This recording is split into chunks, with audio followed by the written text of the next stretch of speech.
प्रिय मित्रों, प्रभु ने निकट भविष्य में अपने ऊपर आ पड़ने वाले पीड़ासहन और मृत्यु की पूर्व सूचना 3 बार शिष्यों को दी थी। तीसरी बार की भविष्यवाणी के बाद एक विचित्र घटना होती है। जबदी के दोनों पुत्र याकूब और योहन अपनी मां को साथ लेकर आते हैं, ये सिफारिश करने के लिए कि प्रभु के राज्य में दाएं और बाएं बढ़ने की आज्ञा उन्हें दी जाए।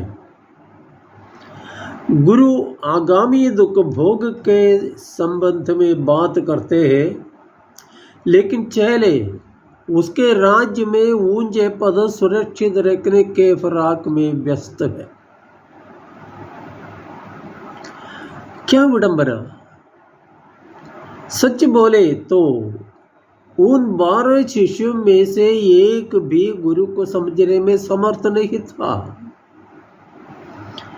वे इस संसार के प्राणी थे।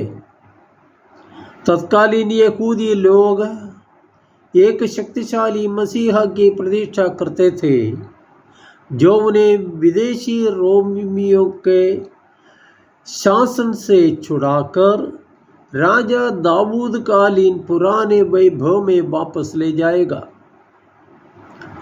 एक सांसारिक मुक्तिदाता को ही वे देखना चाहते थे। जब यीशु वचन और कर्म के शक्तिशाली नेता के रूप में प्रकट हुए, तो ये चेले समझते थे कि यही वो मुक्तिदाता है। उस प्रभावशाली शासन व्यवस्था में सत्ता भोगी होने की इच्छा सब शिष्यों में थी। इसीलिए जब याकूब और योहन को ज्यादा होशियार होते देखा, तो अन्य शिष्यों को उन पर गुस्सा आया। गेत्सेमन के बाग में जब गुरु गिरफ्तार हुए, तब शिष्यगण के सपनों का महल चकनाचूर हो गया और वे सबके सब गुरु को त्याग कर भाग खड़े हुए। प्रभु के पुनरुत्थान और पवित्र आत्मा के आगमन के बाद ये ही डरपोक, नासमझ, स्वार्थी चेले एकदम नए प्राणी बन गए। तभी वे गुरु की असलियत और उनकी शिक्षा का सही मतलब समझ पाए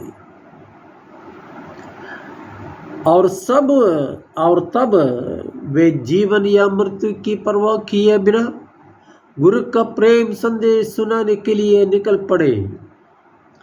पुनरुत्थान के बाद शिष्यों में आमूलन परिवर्तन आ गया। यीशु रूपी परम सत्य को समझने पर ही यह बदलाव आता है। हम साधारण ईसाई भी उन पुनरुत्थान पूर्व के शिष्यों से भिन्न नहीं है। हम भी महत्वाकांक्षा, अहंकार, स्वार्थ आदि के शिकार हैं। हम बाइबल पढ़ते या सुनते हैं, लंबी लंबी प्रार्थनाएं करते हैं, यीशु मसीह के विषय में दूसरों से बातें करते हैं, किंतु क्या हम असल में यीशु को जानते हैं? क्या हम प्रभु की शिक्षाओं का मर्म समझते हैं? क्या हम यीशु के साथ गहरा एवं व्यक्तिगत रिश्ता बनाते हैं?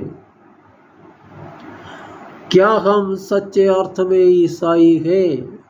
यीशु के लिए मरने को हम या सब कुछ त्यागने को क्या हम तैयार हैं? जय यीशु।